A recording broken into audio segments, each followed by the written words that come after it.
तो गैंग जो है 10 लोगों का है, 5 हमारे पास हैं, इंक्लूडिंग उनका जो सरगना है। अब रक्षा ड्राइवर और जो वेपन वाला जो था वो 2 रहते हैं।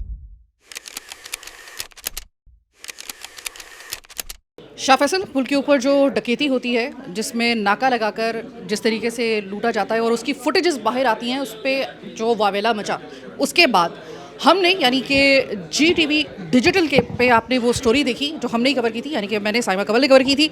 वहाँ के लोगों से हमने बात की थी जो वहाँ पे रहने वाले थे, और उनका ये क्या कहना था वो आपने देख लिया। आज फाइनली वो पूरा का पूरा ग्रोह पकड़ा गया जिसने वो डकैती की थी। इसी के ऊपर एक प्रेस कॉन्फ्रेंस भी हो रही थी। तो SSP कोरंगी फ़िदा हुसैन जारवी मेरे साथ मौजूद हैं। अस्सलाम वालेकुम फ़िदा साहब, मिजाज बखैर। अच्छा फ़िदा साहब, ये बताइएगा, मैं अभी पिछले हफ्ते ही वो अपना डिजिटल के लिए वो स्टोरी कवर करके आई हूँ। मैंने वहाँ के लोगों से भी बात की, लेकिन पेशतर इसके कि मैं उन्होंने क्या कहा, आप पहले बताइएगा कि आपने इनको मतलब ये पूरा का पूरा गैंग पकड़ा गया या कोई भी मफरूर है? मैम, ये जो उस दिन हुआ था, ये वीडियो वायरल हुई थी, तो उसमें ये था कि ये सीढ़ी लगा के ना, लकड़ी की सीढ़ी, ब्रिज पे ऊपर चढ़े थे। इनके हाथों में स्टिक थे। और अब जब ये गैंग बस्ट हो चुका है, जो अब मैं आपको बता रहा हूँ, ये उनके इंट्रोगेशन की बात की, तो देवर वेटिंग के इंतज़ार कर रहे थे किसी रक्षे के आने का जिसमें कि वेपन्स होते हैं उनके पास। और वो वेपन्स जो है वो देखे और फिर ये जो है ना बाकायदा से अपने जो है वो डकैतियाँ करना शुरू कर देते थे। इसी तरह का इनका मोडस ऑपरेंडी है। इसी तरह इन्होंने प्रीवियसली भी किया है, पहले भी कर चुके हैं। इन्होंने जो है भैंस कॉलोनी में अब्दुल रसूल नामी शख्स से 5 लाख रुपए इसी तरह डकैती करके छीने थे। तो अब ये गैंग बस्ट हो गया। इनके वेपन्स भी हमने ले लिए हैं। अभी इनका वो जो रक्षा ड्राइवर है जो कोई वेपन लाने वाला और जो वेपन डंप करता है वो, और 3 साथी और हैं जिनकी हमें तलाश है, उनके लिए हम रेड कर रहे हैं और इंशाल्लाह वो भी हो जाएंगे। तकरीबन 1.5 हफ्ता हो गया इस वाक़े को। कितनी मुश्किल पेश आई है इनको पकड़ने में? क्योंकि एक पूरा ग्रोह जब आप पकड़ते हैं ना, एक इनफरादी अगर किसी मुजरिम को आप पकड़ रहे हैं तो ज़ाहिर है कि उसके लिए एफर्ट अलग होती है, लेकिन आप पूरे ग्रोह को अगर पकड़ रहे हैं तो उसके लिए एफर्ट अलग होती है। तो तकरीबन कितना इसमें दिक्कत पेश आई, या फिर कुछ मसला पेश आया, किसी किस्म की कोई हर्डल पेश आई, या आपने स्विफ्टली जो है ये कार्रवाई की है? देखिए, ये प्रोफेशनल जो है वो क्रिमिनल्स हैं, डकैत हैं।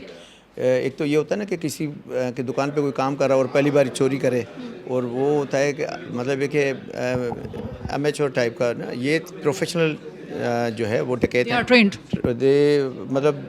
दे आर एक्सपीरियंस्ड। और उन्होंने ये करते थे कि वो वहाँ पे खाली हाथ जाते थे ताकि पुलिस के अगर नाके वगैरह लगे हों तो वहाँ से पास हो जाएं, क्योंकि उनके पास कोई वेपन नहीं होता।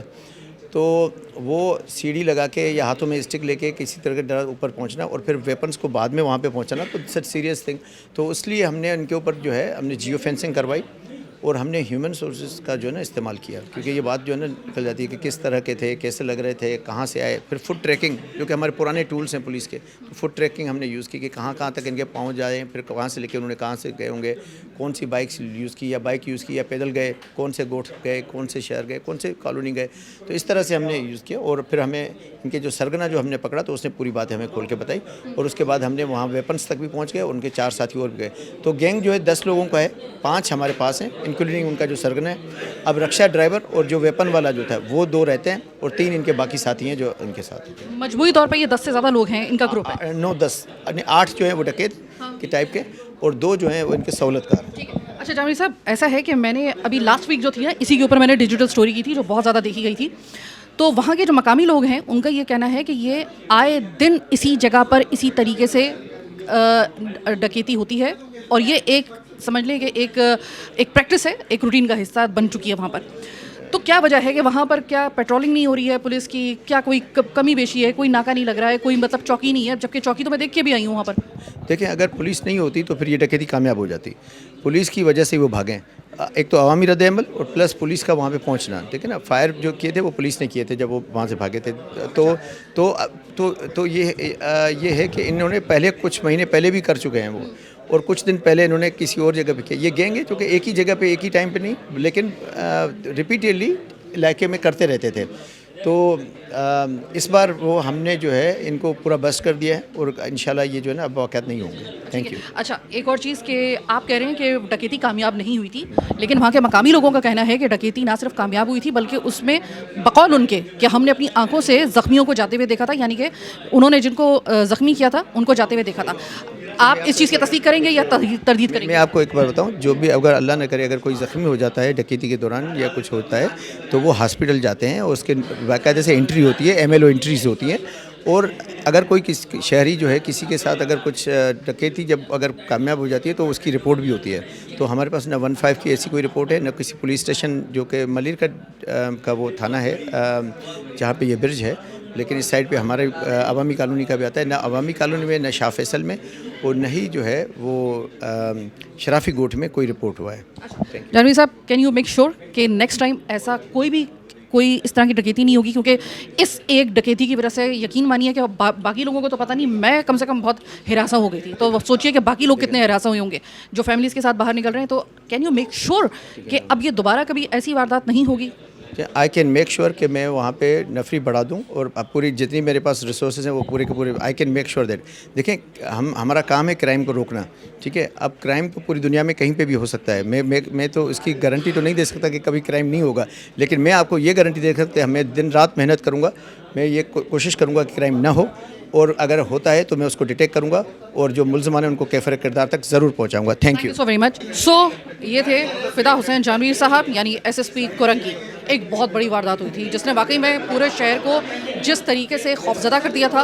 लोग अपनी फैमिलीज़ के साथ बाहर निकलते हुए बहुत ज़्यादा परेशान हो रहे थे, बल्कि डर रहे थे बाकायदा तौर पे। मैं आपको बता रही हूँ कि खुद मैं खासी ज़्यादा, मतलब आप ये सोचिए कि अगर मैं हिरासा हो रही हूँ तो बाकी जो आम लोग होंगे वो कितने ज़्यादा हिरासा हो रहे होंगे इस वाक़े के बाद से।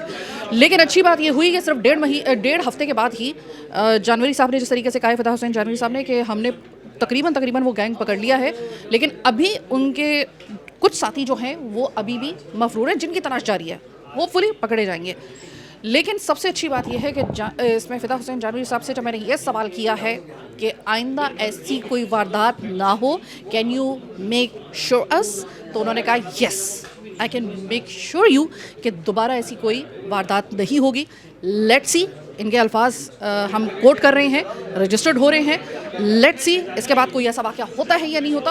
होप दुआ है कि ना हो, लेकिन अगर होगा तो यकीनन हम दोबारा इनके पास आएंगे और उनको याद दिलाएंगे कि इनके क्या अल्फाज थे। फिलवक्त यहाँ से हम आपको एक और चीज़ बता दें कि इस हवाले से इस वारदात के बाद जब ये वारदात हुई थी, आपने हमारा डिजिटल के ऊपर आपने हमारा स्पेशल रिपोर्ट इस हवाले से देखी थी रिपोर्टर कहानी में, और आज हम एक और इसको पूरे एक हफ्ते के बाद हम ये दूसरी रिपोर्टर कहानी करने के लिए आए हैं, लेकिन एक अच्छी खबर के साथ कि ये गिरोह पकड़ा गया है। तो अल्लाह करे कि जिस तरह जानवरी साहब ने कहा है कि दोबारा ऐसी वारदात नहीं होगी, अल्लाह करे कि ना हो।